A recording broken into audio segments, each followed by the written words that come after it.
अस्सलाम वालेकुम दोस्तों।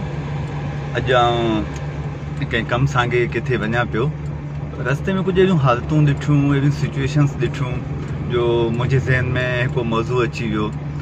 ऐं सोचो त उन मौज़ू ते तव्हां सां ॻाल्हायां।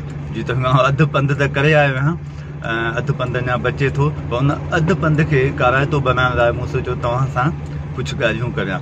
अॼु जंहिं मौज़ू ते आउं तव्हां सां ॻाल्हि करणु चाहियां पियो, उहो मौज़ू आहे रिएक्टिव एंड प्रोएक्टिव।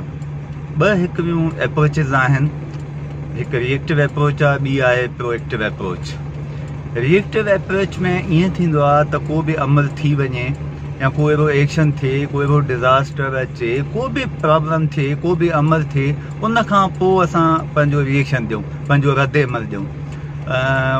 प्रोएक्टिव में ईअं थींदो आहे त इन खां अॻु में जो को एक्शन थिए, को डिज़ास्टर अचे, को मसइलो थिए, या का ख़ुशी मल्हाइणी आहे या को प्रॉब्लम ख़बर आहे त ही प्रॉब्लम थींदा आहिनि, त उन लाइ जेके अॻु में उपाउ वठिजनि, अॻु में जेका मनसूबा बंदी कजे, उनखे प्रोएक्टिव चइबो आहे। त इहे ॿ अप्रोचिस आहिनि, हिकु रिएक्टिव, ॿी प्रोएक्टिव, ऐं अहम आहिनि ॾाढियूं, इन्हनि खे सम्झणु अहम आहे। मुंहिंजे ख़्याल में जेके असां जूं हालतूं हिन वक़्तु आहिनि, त उन्हनि हालतुनि ते इन्हनि अप्रोचिस जो तमामु घणो असरु आहे। असां रिएक्टिव वधीक आहियूं, मतिलबु जॾहिं को प्रॉब्लम थी वेंदो आहे, जॾहिं को मसइलो ईंदो आहे, तॾहिं असीं को न एक्शन खणंदा आहियूं। जॾहिं को प्रॉब्लम थींदो आहे त असां पोइ उन ते को पंहिंजो रद्द अमल ज़ाहिर कंदा आहियूं, कमु कंदा आहियूं, या को बि अहिड़ो एक्शन खणंदा आहियूं। पर उहो जेको डिज़ास्टर आहे उहो अची वेंदो आहे, या को प्रॉब्लम आहे उहो थी वेंदो आहे, या उहो माण्हू आहे मरी वेंदो आहे, या को बि मसइलो आहे उहो थी वेंदो आहे, उन खां पोइ असांजा इहे अमल हूंदा आहिनि।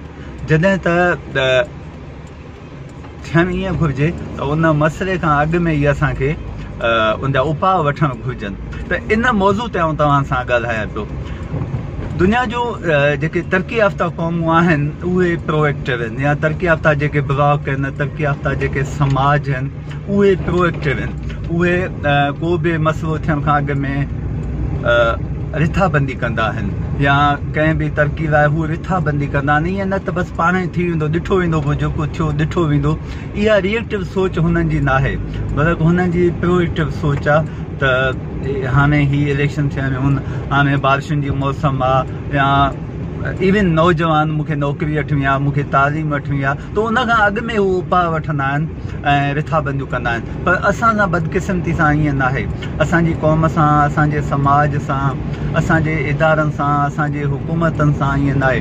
असांजूं हुकूमतूं, असांजा इदारा, असांजी क़ौम, असांजो समाज, असां सभई रिएक्टिव आहियूं। मीन्स जॾहिं को मसइलो थी वेंदो आहे, उन खां पोइ पंहिंजो रद्द अमल ज़ाहिर कंदा आहियूं। जंहिंसां थींदो छा आहे, जो उहो मसइलो कॾहिं कॾहिं नंढी लेवल जो हूंदो आहे त उहो हल थी वेंदो आहे, पर जॾहिं मसइला गंभीर हूंदा आहिनि त पोइ उन्हनि जो सोल्यूशन थोरो मुश्किल हूंदो आहे, पोइ उहे मसइला हल न थींदा आहिनि। इन हवाले सां असां वधीक मुसीबतूं बि ॾिसूं था। जेके मसइला आहिनि उन्हनि खे मुंहुं ॾियण लाइ असीं वधीक मुसीबतूं ॾिसूं था।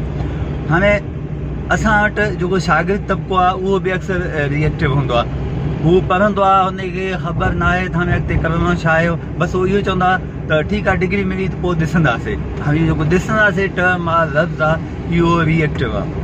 अहिड़ी तरह नौकिरी वारा माण्हू जेके उन्हनि जूं ज़िम्मेवारियूं आहिनि, त हू ज़िम्मेवारियुनि खे पूरे करण लाइ अॻु में के उपाउ वठनि न, हू चवंदा जे ठीकु आहे सुभाणे इहो कमु आहे त सुभाणे हिनखे ॾिसंदासीं, त उहो कमु पोइ डिले थी थो वञे। अहिड़ी तरह जेके असांजा सिक्योरिटी फोर्सिस आहिनि, जॾहिं हिते क्राइम थिए थो त उन क्राइम खे कीअं ख़तमु कजे, उन खां अॻु में के उपाउ वठिजनि न।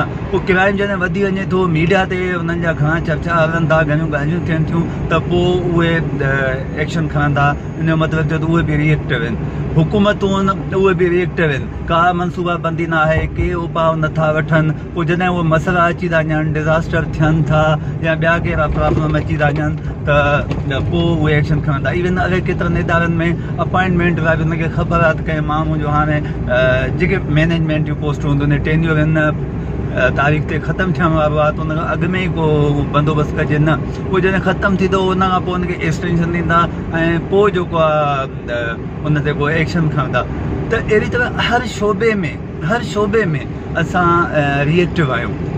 मीन्स जॾहिं मसइला थी वेंदा आहिनि पोइ उन ते अमल कंदा आहियूं। हाणे ॾिसो हीअ जेका बरसाती ॿोॾि आई आहे, हीअ कुदरती ॿोॾि न आहे, हीअ बरसाती ॿोॾि आहे, हीअ रिएक्टिव वारी अप्रोच वारी ॿोॾि आहे। त असां हिन लाइ को एक्शन न कयूं। हर साल मॉनसून जूं बारिशूं थींदियूं आहिनि, हर साल मींहं वसंदा आहिनि। हिन साल जेका इंटरनेशनल मेट्रोलॉजिकल इदारा आहे उन्हनि ॿुधायो त ग्लोबल वार्मिंग जे करे बारिशुनि वधीक थींदियूं ऐं हिते हिननि इलाइक़नि ते उन्हनि नॉमिनेट बि कयो, पर उन लाइ इहो ई थियो त बारिशूं थियूं त ॾिठो वेंदो। हाणे उहा रिएक्टिव अप्रोच तव्हां नतीजो ॾिठो हाणे त सिंध कराची खां सवाइ ॿुॾी वई आहे, हिकु जंहिंखे हिनखे इंटरनेशनली हिकु डेडली डिज़ास्टर चवनि था, डिवास्टेटिंग डिज़ास्टर चवनि था, ऐं हिन पूरी सिंध खे ॿोड़े छॾियो आहे। जेका सिंध में तरक़ी थी हुई, थोरी घणी तरक़ी थी हुई, माण्हुनि पंहिंजे पेरनि ते बीहण जी कोशिशि कई हुई, पंहिंजा घर ठाहिया, पंहिंजूं नंढियूं थोरियूं वॾियूं मिल्कियूं ठाहियूं, सभु तबाह थी वियूं। इहो हिन लाइ रिएक्टिव अप्रोच जे करे, रिएक्टिव सोच जे करे। पर जेकॾहिं उन्हनि बंदनि खे हर साल एजुकेशन डिपार्टमेंट या हुकूमती इदारा ॾिसंदा, वाहन जी प्रॉपर खाटी थिए हा, त मुंहिंजे नज़र में हीअ न थिए हा। तंहिं करे हीअ कुदरती त डिज़ास्टर आहे ई न, मुसीबत आहे ई न। मुसीबत उन्हनि क़ौमनि ते ईंदी आहे या उहे क़ौमूं मुसीबत खे मुंहुं ॾींदियूं आहिनि जेके रिएक्टिव सोच जूं हूंदियूं आहिनि, जेके को बि कमु थियण खां पोइ एक्शन खणंदियूं आहिनि, रद अमल ज़ाहिर कंदियूं आहिनि। त असां वटि बि उहो ई थियो आहे त असांजी रिएक्टिव अप्रोच जे करे हिते हर इदारो तबाह पियो थिए, माण्हू अॻिते न पिया वधनि। इवन असांजे क़ौम में बि, असांजे समाज में बि माण्हू ईअं ई चवंदा आहिनि, ॾिठो वेंदो जेको थियो, या चवंदा आहिनि इहो कुदरत जे तरफ़ां हो, ऐं हिकिड़ो माण्हू मरी वियो उन लाइ प्रॉपर के एक्शन न खयां विया। त ईअं आहे, हज़ारे माण्हू मरनि था, हज़ारे मुसीबतूं अचनि थियूं। इन रिएक्टिव सोच जे करे को बि इदारो तरक़ी नथो करे, गवर्नमेंट इन ते नथी सोचे, बसि ॾिठो वेंदो। पर दोस्तो ऐं प्रोएक्टिव ॿुधायांव, तव्हां यूरोप ॾिसो, डेवलप्ड कंट्री ॾिसो, इहे प्रोएक्टिव आहिनि। इहे साल जी मनसूबाबंदी न कंदा आहिनि, साल जा उपाव न वठंदा आहिनि। इहे 5 साल, 10 साल, 20 साल, 25 साल, 50 साल जा उपाव वठंदा आहिनि। 5 सालनि में छा करिणो आहे, 10 सालनि में छा करिणो आहे, 30 सालनि में छा करिणो आहे, 50 साल में छा करिणो आहे, 100 साल में उन्हनि असांखे छा करिणो आहे। हिकु इनखे चइबो आहे विजनरी क़ौम। जेके प्रोएक्टिव हूंदा आहिनि उहे विजनरी हूंदा आहिनि, उहे हिकु विजन ठाहींदा आहिनि ऐं उन विजन तहत हू कमु कंदा आहिनि, ऐं उहे तमामु ॾिसो तरक़ी कंदा। उते क्राइम रेट तमामु घटि आहे, उते सिहत जूं सहूलियतूं आहिनि, उते अहिड़े क़िस्म जा डिज़ास्टर नथा अचनि।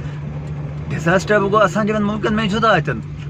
ऐं मलेशिया आहे, मेजोरिटी ऑफ टाइम उते बारिश थिए थी, भला उते त कोई डिज़ास्टर न पियो अचे। ॿिया मुल्क आहिनि, किथे साइक्लोन था अचनि, किथे ॿियो कुझु अचे पियो, उते त डिज़ास्टर न पिया अचनि।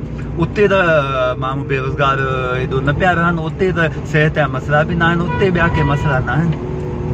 असां वटि छो आहिनि? छाकाणि त असां रिएक्टिव आहियूं, बाद में एक्शन खणण जा आदी आहियूं, प्रोएक्टिव न आहियूं। प्रोएक्टिव थियूं त असां तरक़ी कंदासीं। त दोस्तो अॼु हिन ॻाल्हाइण जो मक़सदु इहो त पंहिंजी सोच बदिलायो ऐं पाण खे तरक़ी ॾियारियो। तरक़ी असीं तॾहिं कंदासीं जॾहिं प्रोएक्टिव थींदासीं। इवन तव्हांजो घरु आहे न, तव्हां जेको बेसिक यूनिट आहे समाज जो, उन में बि तव्हां ॾिसो त हिन साल में तव्हांखे छा छा करिणो आहे। या अॻकथी जेको असां चवंदा आहियूं न, अॻकथी करण गुनाह आहे, ईअं न बाबा। अॻकथी करण सां तरक़ियूं थींदियूं आहिनि। अॻकथी करणु तव्हांखे सही सुठो तरक़ी जो रस्तो ॾेखारींदी। त तव्हां पंहिंजे घर खां शुरू करियो, प्रोएक्टिव थियो। त हाणे हिन मुसीबतनि खां पोइ तव्हां छा कंदव, कहिड़ा एक्शन खणंदव। ईअं न चइजो त रिएक्टिव ॾिठो वेंदो, पाणी वियो त पोइ ॾिठो वेंदो। हाणे असां वटि पूरी क़ौम हिन ते लॻी पए त पाणी कीअं कढूं। पाणी खां पोइ छा थियणो आहे उन्हनि मसइलनि ते कोई न पियो ॾिसे। हिते रोड स्ट्रक्चर तबाह थी वियो आहे, रोड नेटवर्क तबाह थी वियो आहे, घर तबाह थी विया आहिनि। इन खां पोइ बीमारियूं कहिड़ियूं ईंदियूं, इन खां पोइ मुआशी मसइला वधंदा, खाधे जी खोट थींदी, ऐं ॿिया इलाही मसइला पैदा थींदा। उनखे कीअं कजे, न हुकूमत थी सोचे, न इदारा था सोचनि, न तव्हां असां था सोचूं। त मुंहिंजो इहो मशवरो आहे त तव्हां पंहिंजे घर खां ई सोचो ऐं हर साल पंहिंजी प्लानिंग कयो, उपाउ वठो, अॻु में उपाउ वठो, मनसूबाबंदी करियो त असां तरक़ी कीअं कंदासीं, असां अॻिते कीअं वधंदासीं, असांजो समाज, असांजी क़ौम असांजो कीअं तरक़ी कंदो, असां तरक़ी याफ़्ता मुल्कनि सां गॾु कीअं हलंदासीं। जॾहिं इहा सोच तव्हां अॻु में ई कई त मीन्स तव्हां प्रोएक्टिव आहियो ऐं पोइ तव्हांखे तरक़ी करण खां कोई नथो रोके सघे। उम्मीद आहे अॼु ही ॻाल्हि तव्हांखे पसंदि आई हूंदी। बसि हाणे आउं पंहिंजे मंज़िल जे वेझो पहुचण वारो आहियां त बसि इहा ॻाल्हि बि मुंहिंजी पूरी थी वई। को वधीक न्यापो ॾियणो तव्हांखे त रिएक्टिव न थियो, प्रोएक्टिव थियो। मीन्स पोइ अमल न करियो, अॻु में ई उन मसइले जो हल कढो। पंहिंजो घणो ख़्यालु रखंदा, हमेशह ख़ुशि हुजो।